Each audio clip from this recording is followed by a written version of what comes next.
Hey, it's Coach Holloway. Got this video for you for a training video for the students who are going to be leading the devotions after our wrestling practice. We've come to the point where I'm equipping the guys on the team to lead the devotion rather than me, that they're going to lead the devotion. This year, we have pursue as the theme, and so we've been talking about several of the ideas that are in there, and the next one that we're going to talk about is pursuing truth. And so there are some guys who on the team who've been coming over to my house during the off season. We eat pancakes. Yeah, we eat pancakes during the off season, but then during season we come over to my house on Saturday mornings and we'll eat our Sunday afternoon, and we'll eat some grilled chicken and something a little more healthy than pancakes.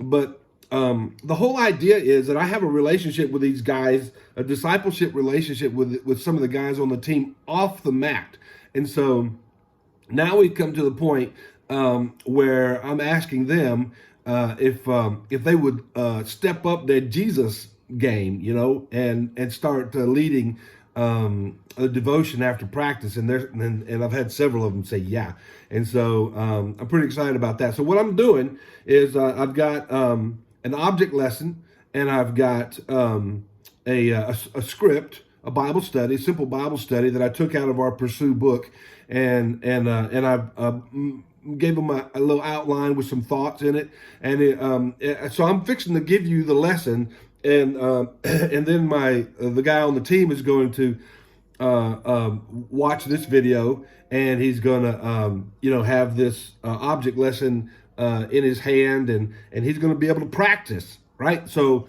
I'm equipping him to be able to lead a Bible study for the team and for any other time that he's asked. It's better to be prepared and not asked to lead a Bible study than it is to be asked to lead a Bible study and you're not prepared, right? So that's what Jesus told us to do, to make disciple makers, make disciples who make other disciples. And so that's what I'm doing with our wrestling team. And so I've got a little object lesson here, and there are other lessons that I'm going to be doing. I'll be posting as well. And this one is a compass. The Bible study this week is on truth, one of our topics in our Pursue booklet there. And so I'm going to walk through this lesson here and use the object lesson and demonstrate for the guy who's going to be leading this Bible study. And I hope it's an encouragement to you as a coach to be able to do the same thing, to look for those guys on your team that you have having spiritual conversations with who want to grow in the Lord, and then have a discipleship relationship with them off the mat, so that you can equip them to feed themselves, right? Teach them how to read the Bible, how to feed themselves, but then so that they can help others grow in the Lord. So here is a little demonstration for you as a coach, and for the student who's going to be the wrestler who's going to be leading this devotion on pursuing truth with the wrestling team in a few days, next week, about 7 or 8 days after practice one day. So here we go.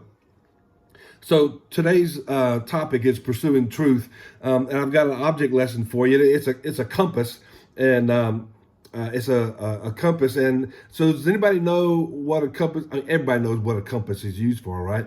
I guess the question is, could you use it if you had to? I mean, if you were stuck out, in the woods, could you use a compass and find your way out? Or if you're in the ocean, could you find your way to land using a compass? And so so what I want to do is I want to ask everybody to close your eye. I'm going to do a little thing here, just a demonstration. So this compass always points north, right? That's what we know about a compass. It's always pointing north. And so I want to do a little demonstration with you. I want everybody to close your eyes, and don't look, no peeking. All right. So everybody close your eyes, and so now I want you to the best you can remember, point, and don't look now, just point. Which direction do you think is north?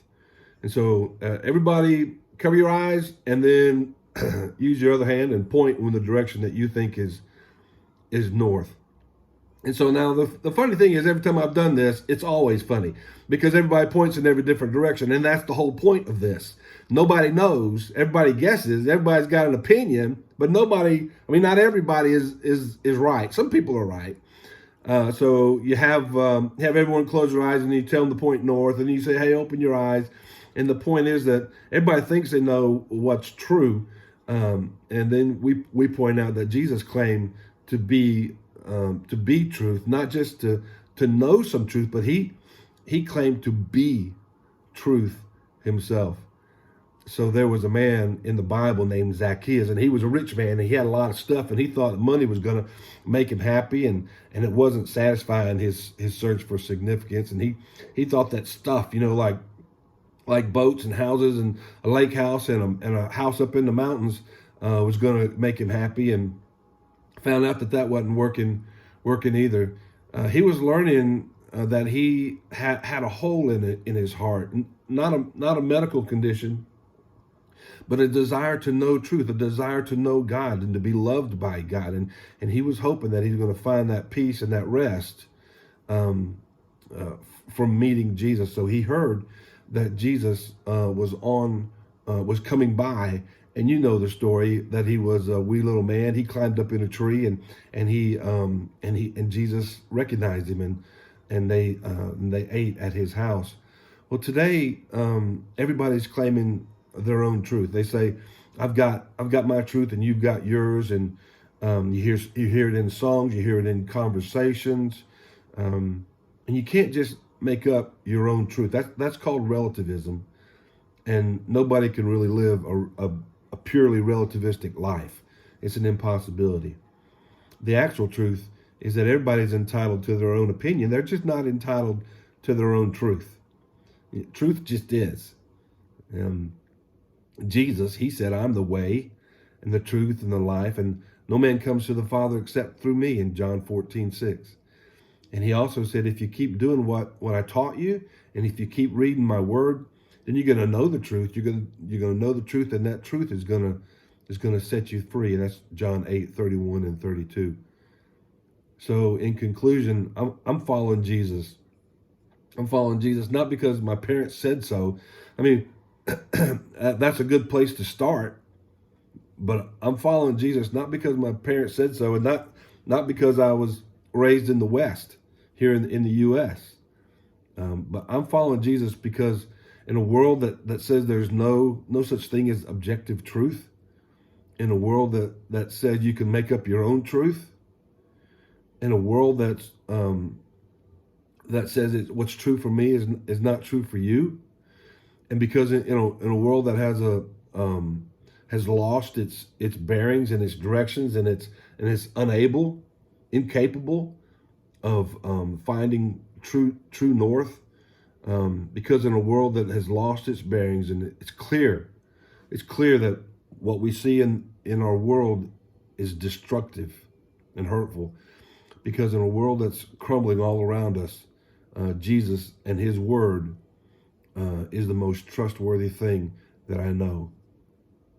So I'm going to follow Jesus. And so there is a simple devotion that you can lead with your team, and there'll be other devotions. I don't know if you can see over my shoulder on the shelf behind me, I've got a lot of object lessons that I've used over the years. Used them overseas, I've used them here in the States to teach spiritual truths, and I'll be using those to demonstrate more truths. And so I hope you'll tune into that. And listen, if you're a coach, man, take that step and develop that relationship with that athlete off campus, off the wrestling mat, in my case, and disciple them. And if I can help you do that, you let me know. I'd love to help you take that step.